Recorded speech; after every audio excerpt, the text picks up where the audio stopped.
এক গ্রামে এক গরিব টোনা পাখি থাকতো। সে প্রতিদিন মহাদেবের পুজো না করে জল পর্যন্ত খেত না। তার কাছে শুধুমাত্র একটা বলদ ছিল, যার সাহায্যে সে চাষাবাদ করত। হে শিব শঙ্কর, হে করুণা করো, তোমারি জ্যোতির্ময় রূপেতে শান্তি। হে শিব শঙ্কর। কি গো, তোমার পুজো হয়েছে? আর কত পুজো করবে? এত পুজো করে কি তোমার পেট ভরবে? এখন কি চা জল খাবার খাবে?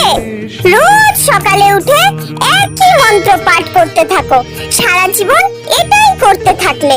তুমি তো জানোই ভোলে বাবাকে পুজো না দিয়ে আমি কোনো কিছু খাই না। তুমি রোজ এক কথা কেন বলো? ভোলে বাবার আশীর্বাদেই তো আমাদের সংসার চলছে। এটাকে সংসার চলা বলে? নুন আনতে গেলে চাল ফুরিয়ে যায়। মহাদেবের কাছে গিয়ে একটু কান্নাকাটি তো করতে পারো, যদি তিনি তোমাকে কিছু দেয়।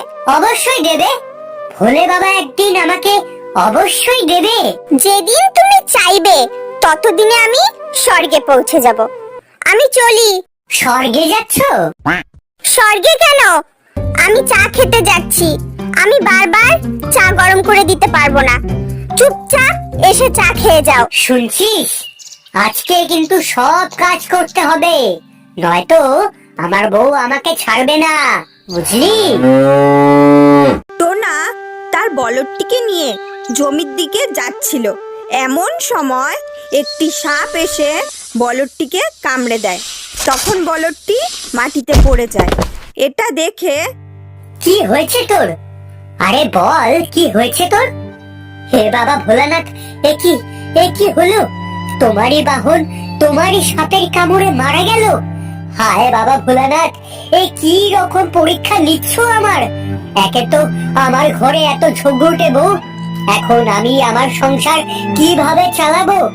আমি কিভাবে এখন চাষাবাদ করব? বাবা আমার ওপর কৃপা করো বাবা, কৃপা করো। যতক্ষণ তুমি কোনো ব্যবস্থা না করছো আমি এখানে বসেই কাঁদতে থাকবো বাবা, আমি এখানে বসেই কাঁদতে থাকবো। এখান থেকে কিছুতেই উঠবো না বাবা, কিছুতেই উঠবো না। বাবা, তুমি এসেছো বাবা? আমি জানতাম বাবা তুমি আসবে। বল, তোর কি বর চাই? বাবা, তুমি তো সবকিছুই জানো। আমার কাছে একটাই বলদ ছিল, সেটাও মরে গেল। তুমি বলো আমি এখন কিভাবে চাষাবাদ করব? বাবা, আমার একটা বলদ চাই। আমি তোকে একবারই বরদান দেব। তোর যা চাওয়ার তুই চেয়ে নে, কারণ বারবার চাইলে আমি তোকে কোনো বরদানই দিতে পারবো না। তাই যা চাওয়ার তা ভেবে চিনতে চা। আমার আর কিচ্ছু চাই না বাবা, শুধুমাত্র একটা বলদ চাই। ভেবে চিনতে বলছিস তো? হ্যাঁ বাবা, আমি একদম ভেবে চিন্তেই বলছি। আমার একটা বলদ চাই, যে সারা জীবন আমার সাথেই থাকবে। তথাস্তু।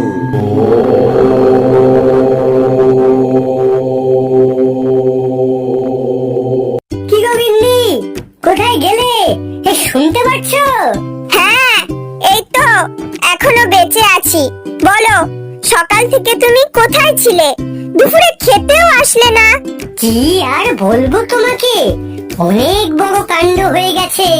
সে তো রোজই তোমার সাথে কিছু না কিছু হয়েই থাকে। আজকে কি হয়েছে বলো তো শুনি। টোনা টুনিকে সমস্ত ঘটনা বলে। কি বলছো তুমি? বাবা মহাদেব তোমাকে দর্শন দিলেন, আর তুমি ধন দৌলত বাদ দিয়ে বলদ চাইলে?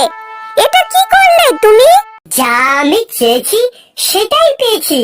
বলো বলো, আমি ভালো করেছি না? ভগবান, আমি মরে কেন যাই না? বাড়ি গাড়ি টাকা ছেড়ে এ কিনা বলদ চেয়েছে। কি করব একে নিয়ে আমি? হ্যাঁ তো, এটা তো আমি ভেবে দেখিনি। আমার তো অনেক বড় ভুল হয়ে গেল। বাবা আমাকে ভেবে চিনতে বর চাইতেই বলেছিল। আমি তোমাকে বিয়েই বা কেন করেছিলাম? তুমি সব কিছু ছেড়ে বলদ চাইলে? টোনা বোকা ও ভীতু কৃষক ছিল, কিন্তু তার বউ টুনি ছিল অনেক চালাক।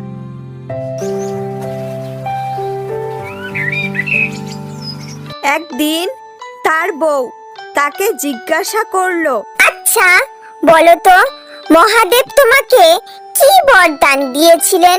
কি আর বলবো, তুমি তো সবকিছুই জানো। সারা জীবন আমার সাথে একটা বলদ থাকবে। ঠিক আছে, এখন যা করার আমিই করব।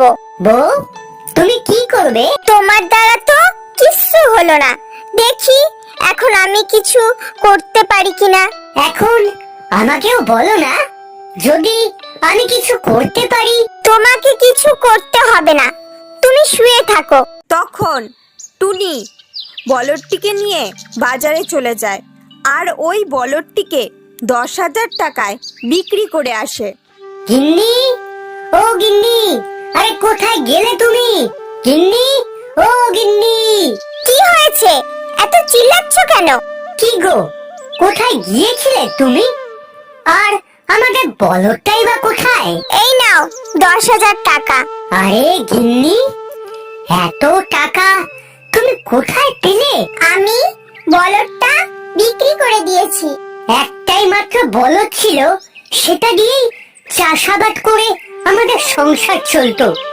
তুমি সেটা বিক্রি করে দিলে? কেন করলে তুমি এটা? এখন আমাদের সংসার কিভাবে চলবে শুনি? আর এই 10,000 টাকা দিয়ে আমরা কতদিন খাবো বলো? তুমি চুপ করো, এখন যা করার আমি করব। 1 বছরের মধ্যে আমি যদি তোমাকে বড়লোক না করেছি, তো আমার নাম পাল্টে দিও। সত্যি সত্যি যদি মহাদেব তোমাকে বরদান দিয়ে থাকে, তো চমৎকার এখন হবে, দেখতে থাকো। তোমার কি মাথা খারাপ হয়ে গেছে? ওম নমঃ শিবায়, ওম নমঃ শিবায়, ওম নমঃ শিবায়। দেখেছো আমি বুদ্ধি করে কি কাজ করেছি?